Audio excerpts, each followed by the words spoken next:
Let every go signal remind you that you do go farther with Signal gasoline. The Signal Oil Program. The Signal Oil Company and your neighborhood signal dealer bring you another curious story by The Whistler. Tonight, murder has a signature.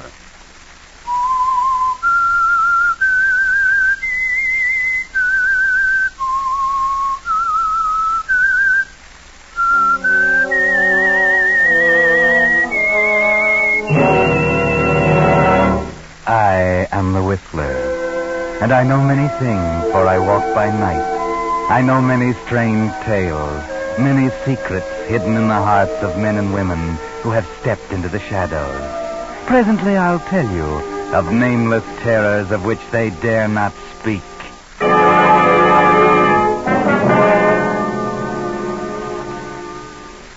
But first, a little boy wants me to ask a favor of you. A dime. He'd be here himself to ask you, but this little fellow is crippled, in bed. And your dime is to help him get well, so someday he may walk again. You see, he's one of the 19,000 Americans, mostly children, who were stricken last year by infantile paralysis.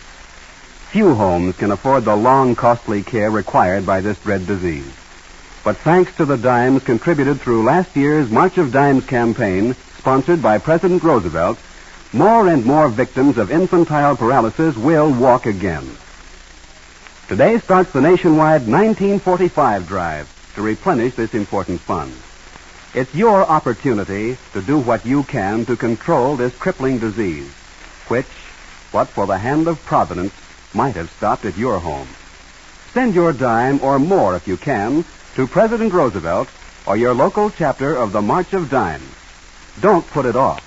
The need is now. And now, The Whistler.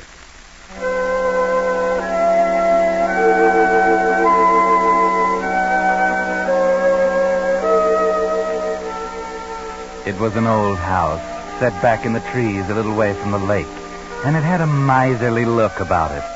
You could almost tell that its owner was wealthy and cranky and miserly and happy in her self-pity.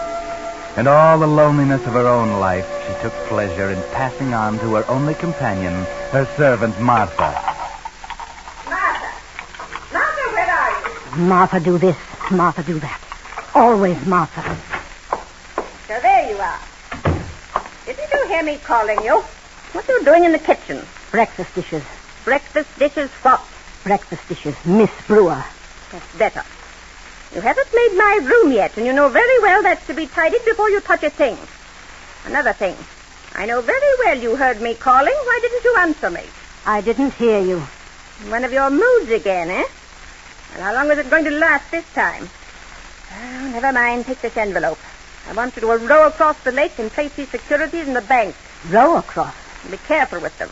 They're worth a great deal of money. I want a bank receipt, too. Can you remember that? But it's 3 miles across the lake. I'll not have you wasting the motorboat gasoline. You're big and strong, and the trip won't hurt you a bit. Oh, just a minute, Martha. Yes? That dress. Where did you get it? This? Yes, that. It's one of mine, isn't it? It's an old one. I didn't think you'd care. I do care. I've told you before that I'll not have you wearing my clothes until I give them to you. Go to your room and take it off. Never any money to spend on myself. Because you're a fool with money. You with your cheap perfume and penny jewelry and frilly shirtwaist, trying to play the lady. It's a good thing I put a stop to it. I've earned my money here. I've got a right to do what I want with it. Martha, I promised your people I'd look after you. I knew how giddy you are. Your wages are well invested. But I want pretty things, while I can enjoy them. Not when I'm old. Why, you're only 10 years younger than I am, you fool. I'm nearly 60. Now go to your room. Take off my dress. No. Take care, Martha. I've had enough of this. You've had enough. How about me? I'm sick of being treated like dirt under your feet. Go to your room. And I'm sick of working for an old cheat who steals my wages. You didn't think I'd dare slap you, did you? If you only knew how I've wanted to do that. How I've dreamed of doing it. How dare you? How dare you? It was good. It felt good. The police will know about this, you ungrateful woman. The police? No. nor anyone else. You won't get a chance to tell anyone. Not even see anyone. You can't keep me here a prisoner, a captive in my own house. I can't. And who would know? You have no friends. Nobody visits you from one year's end to another. Even the people in the village stay clear of your nasty tongue. You dare to do that to your mistress? Mistress? I'll show you who's mistress. My glasses. You've broken my glasses. Yes. Do you think you can get help now? You're half blind without them. It's 8 miles by road to the village. You'd be lost in the swamps in 10 minutes. Yes, I am mistress now.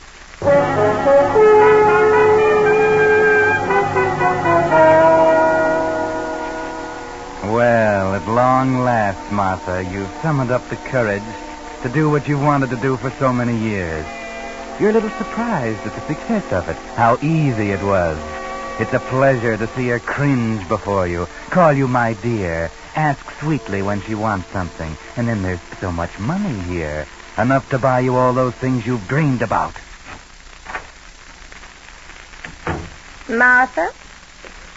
Oh, so there you are, Martha. Where have you been? Marketing? Where do you think? Well, you've been so long and cold in this room. Oh, so cold. I'd have left the fire for me, Martha. Do be considerate, my dear. Considerate? When were you ever considerate of me? My back used to ache from breakfast to bedtime, and a lot you cared. Oh, it's different now, isn't it? Oh, it's cold, Martha. Well, wait till I get my things off and I'll make tea. You and your back. Oh, thank you, my dear. Quite a change has come over the old lady, hasn't there? My, what a sweet thing she's getting to be. I've been thinking, Martha. Oh, she's been thinking. No, I mean it. That lovely dinner dress of mine, it's not old, not really old at all. You can have it. I want you to have it. Second-hand stuff again, eh? No thanks. I'm not having any. Now, look here. Let me show you something. Well? You bought that in the village? Yes. That, and this, and this, and this. All of them. They're pretty, aren't they? Isn't that stealing, Martha?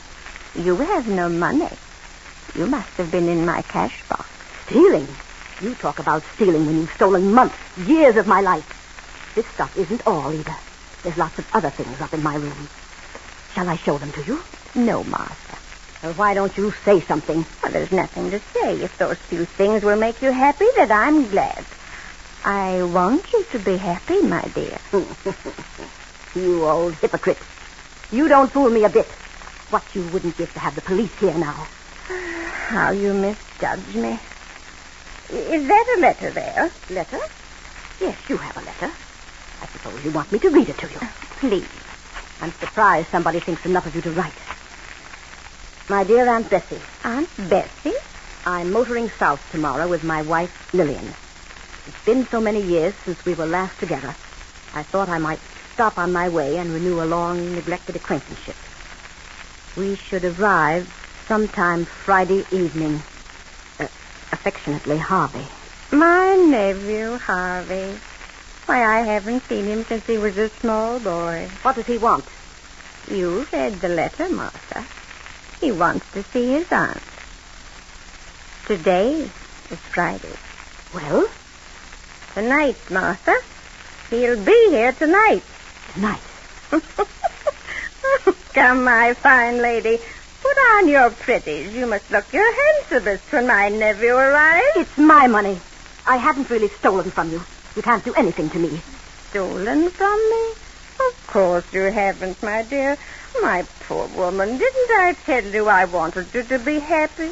You mean you're not going to do anything about it? Well, it's all unimportant, Martha, as viewed in contrast to a greater crime. Crime? What crime? Kidnapping, Martha. Kidnapping? You held me against my will for the purpose of obtaining money. And that, under the law, constitutes kidnapping. You've held me in my own home makes not the slightest difference. I didn't hold you. I didn't. You know the penalty, Martha? You're trying to scare me. Death, Martha. No, you can't. Your nephew. I'll explain to him. Come, my dear. It was inevitable, you know. Don't look so unhappy. It isn't often I have guests, my dear. Fill the sherry decanters on the sideboard. Bring out the linens, the brewer's silver. For tonight, I entertain. You can't. I won't let you. Too late, my dear. Imagine my nephew wanting to visit me after all this time. Ironical, isn't it? 18 years. 18 years. Then he wouldn't know you.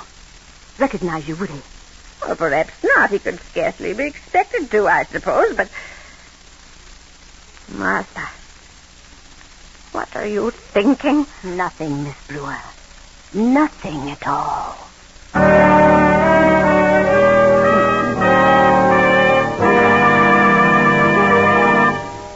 You are listening to The Whistler, brought to you by your friend, the Signal Oil Company, marketers of famous Signal gasoline, your best buy today. Remember to let every go signal remind you you do go farther with Signal gasoline.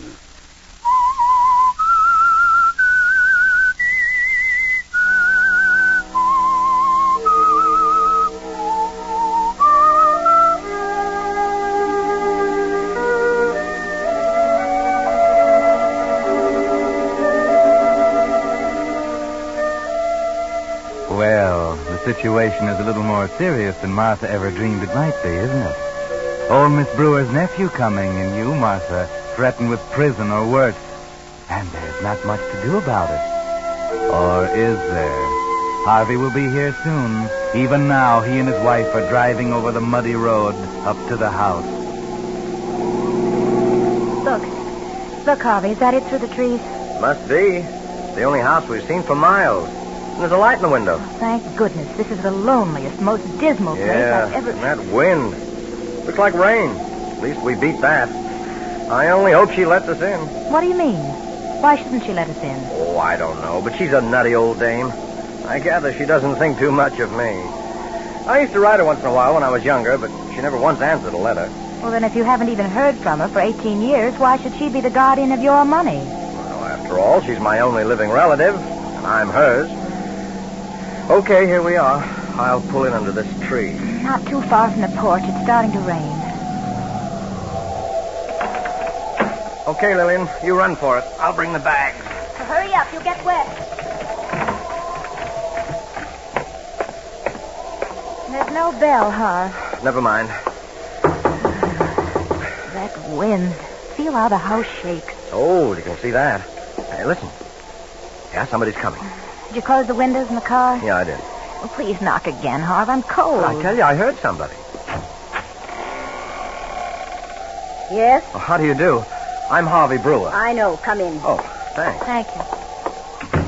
Follow me. This must be it, Harv. In here, please. Look, Harv, a fire. Doesn't it look wonderful? Wonderful. It's heaven. Thought I never would get warm again. Suppose I can leave the bags here for the time being. That'll be all right, won't it, miss? What do you want here? What? Oh, of course. Please tell Miss Brewer that her nephew and his wife are here. Her nephew, Harvey. I'm Miss Brewer. You? What's the matter? Naturally. How stupid of me. I should have known. I'm sorry, frightfully sorry. This is my wife, Lillian. How do you do, Miss Brewer? Why have you come? Why? Well, to see you, to pay you a visit. After all, you are my aunt, you know. Well, I must say I'd hardly expected this reception. What did you expect? Really, my dear Aunt Bessie. If I may call you Aunt Bessie. You may not. You're not wanted here. Sorry, I only thought that after all these years... I'm quite satisfied not to have any visitors. I want to be alone. Surely you don't mean that you'd turn us out on a night like this after we've come all this way. I didn't ask you to come. But now you're asking us to leave. Is that it? Well, as long as we understand each other now, we might as well settle our business now. Oh, Lillian. Business? What business? Go on, tell her, Harvey. Well, it's about my money. I want it, Aunt Bessie. Money? You came here for money? I didn't think it'd be necessary to have to come to the point so abruptly, but yes, I need money. I must have money. No, I can't give you any. After all, Aunt Bessie, it's my money, you know. You're simply holding it in trust for me. I know it's not due for another year, but the fact of the matter is I'm broke and I need it now. What's that got to do with me? Oh, it can't make any possible difference to you whether you pay it now or a year from now. And it makes a great deal of difference to me. How much is it? How much? You know very well how much it is, Miss Brewer. 10,000. I can't remember everything. I'm not well at all. You've got me all upset coming here. Oh, I'm sorry, Aunt Bessie. We didn't want to disturb you. Look, just write a check and we'll be gone. A check? Yes. I can't write you a check. I haven't got that much money in the bank. No, and I won't have either for a week, a couple of weeks. Not for 2 weeks, huh? We can wait, Harvey. Wait here? You can't wait here. We're broke, Aunt Bessie. Look, we're really broke. We've no other place to go, not even enough gas to get there if we did. Tonight, then. Tonight's as long as you can stay. Do you hear? I'll give you some cash tomorrow, and then you've got to go. I can write you a check. Are securities any good to you? Securities? Your securities? Yes, of course they are. You really mean this, Aunt Bessie? Wait. Wow. It's a worthwhile trip, Harv. Wait a minute, Mary. There might be enough here. Enough? Well, I should say there is. Yes, of course. Here, take these two. They're marked $5,000 each. They're bank stock. Really, Aunt Bessie, this is awfully good of you. I can't begin to tell you how grateful I am. They'll have to be endorsed. Made over to you, you know, Harvey. Oh, naturally. Do you mind, Aunt Bessie? Look, here's a pen. Endorsed? Yeah, of course, just sign your name, Bess Brewer, on the back. And give me the pen. Here you are. As if you didn't know. There. You both leave early in the morning. Gladly. Believe me, gladly. And that's the last cent you'll get. You ever come here again? Ask me for more? I'll disinherit you. Yes, that's what I'll do. Now I'll show you to your room.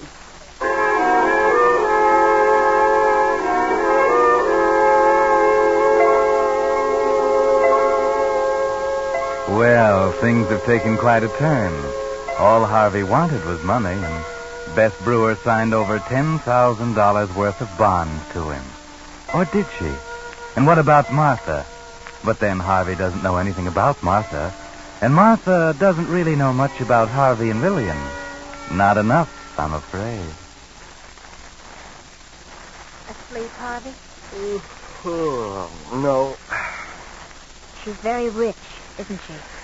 $1 million anyway. Maybe more. That's money, Harv. Yes, it is. Harvey. Hmm? Did you know before tonight that you were in her will? No. No, not until she made that threat about cutting me off. You might get it all, Harv. There's no other relative. $1 million or more, you said. Oh, no. Lay that pipe down, Lil. The old girl's good for another 20 years. I won't go to sleep. 20 years. Good night, Lil. $10,000 won't keep us forever, Harv. No, We'll be broke again soon. I suppose. But we'll have one swell time getting that way. But I don't like to be broke, Harvey.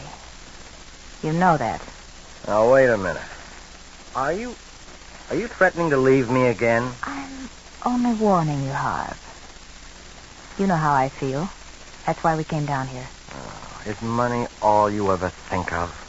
You married me with your eyes open, Harvey. I warned you then. I know.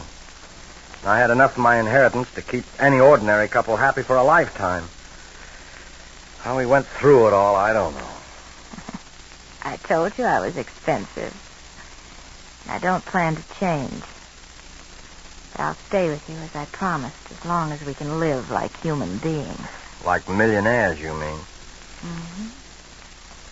And you might be a millionaire if you had her money. But, Lillian, what can I do?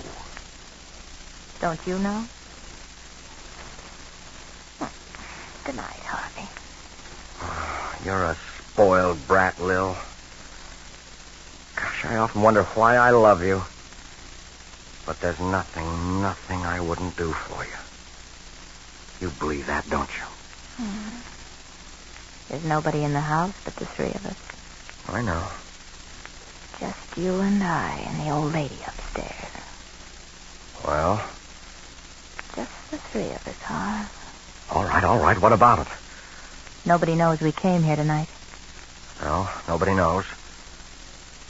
Good night, Harvey. Lil. 20 years is such a long time. Lil. Oh. You know you always get your way with me.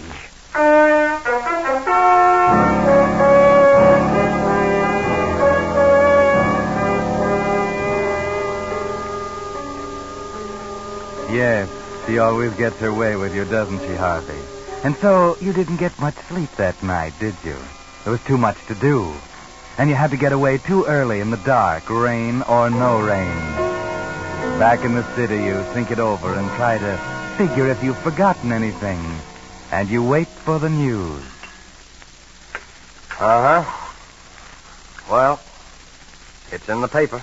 Already? Found her floating in the lake. They're not sure whether it's suicide or just what it is. Come on, read it. No picture? Not important enough for the city newspapers. Too far away to rate the front page. Well, what do you think? We're all right. Yeah. There's not a thing to connect us. Not a wrinkle left in the bed, not a fingerprint I didn't wipe off. We're all right. I found that letter that we wrote to her. We just simply weren't there Friday, Lil. Well, that's that. What about the securities? No, nothing doing. I tried again, but the banks won't touch them without her lawyer's endorsement. But it'll be a year or more before they settle her estate. I know. What are we going to live on in the meantime? Certainly her lawyer will verify her signature. I don't like it, Lil. All we have to remember is that we weren't there Friday. It was a month earlier when she paid you off. He'll never know. How could he know? I tell you, we're all right.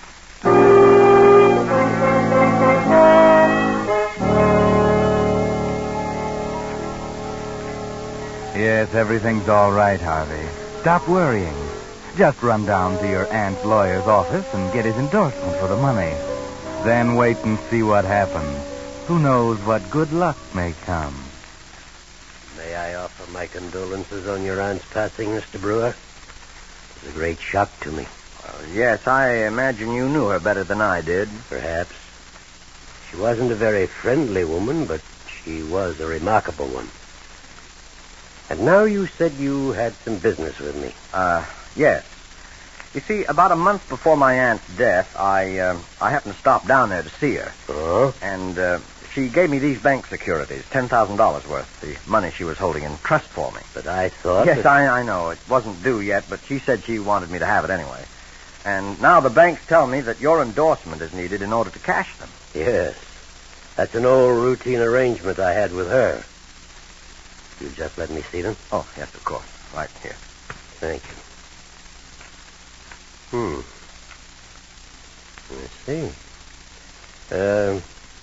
Mr. Brewer, you got these securities from your aunt? Yes, I just told you. Right. And this is her signature.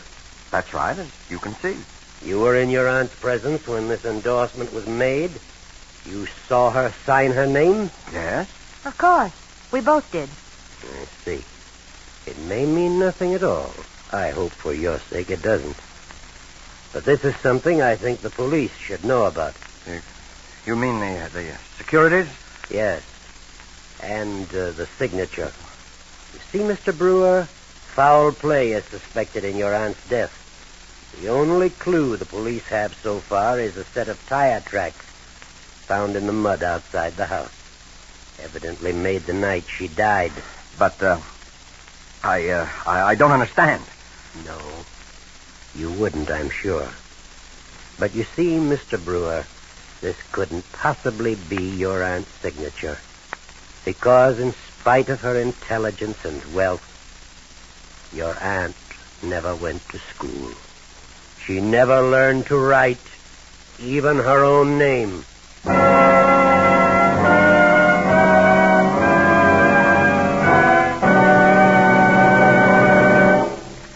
The Whistler will return in just a moment with a strange ending to tonight's story. Meantime, here's a gas-stretching tip 9 out of 10 drivers don't know about. Actual tests prove that by keeping your motor in better condition, Signal 4-Star Motor Oil not only assures longer motor life, but also helps gasoline go farther. You see, solvent refining, the latest, most costly process known to oil engineers, gives Signal 4-Star Motor Oil 7-way protection. Its pure paraffin base is the finest lubricant money can buy. Its triple-strength film clings to running parts and stands up longer. In coldest winter, it flows freely, yet retains its body when your motor's hot. Because of solvent refining, Signal 4-Star Motor Oil forms less carbon, keeps your motor cleaner, smoother, getting maximum power from every ration drop of gasoline. So you profit in 2 ways. In longer motor life and longer gasoline mileage when your car's protected by Signal 4-Star Motor Oil. If it's been 1,000 miles or 2 months since your last oil drain, it's time for a change to solvent-refined Signal 4-Star Motor Oil. See your friendly Signal gasoline dealer, your neighborhood headquarters for Signal products and fine quality automotive accessories. And now, back to the Whistler.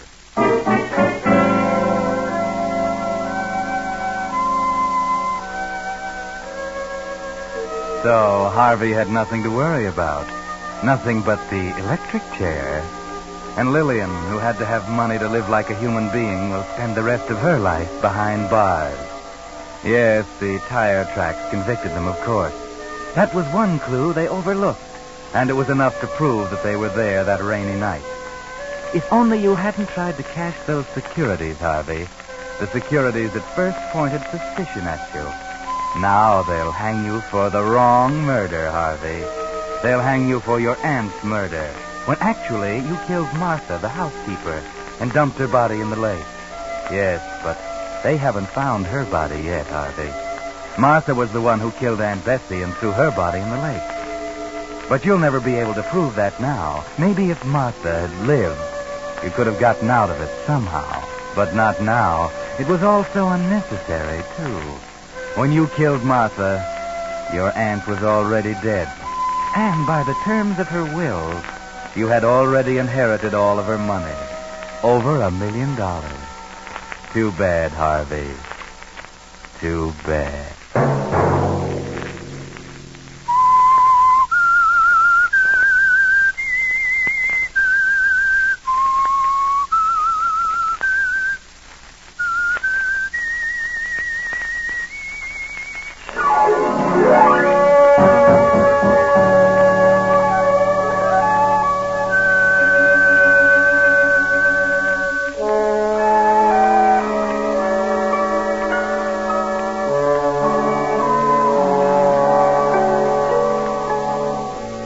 Next Monday at 9 o'clock, the Signal Oil program will bring you another strange tale by the Whistler.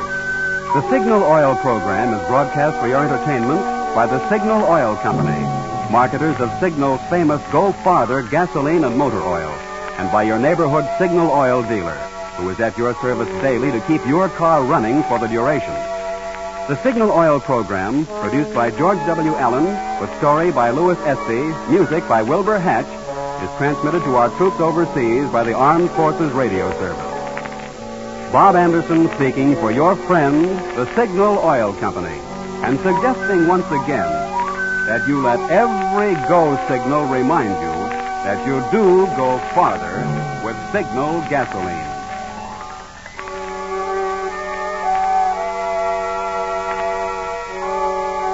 This is CBS, the Columbia Broadcasting System.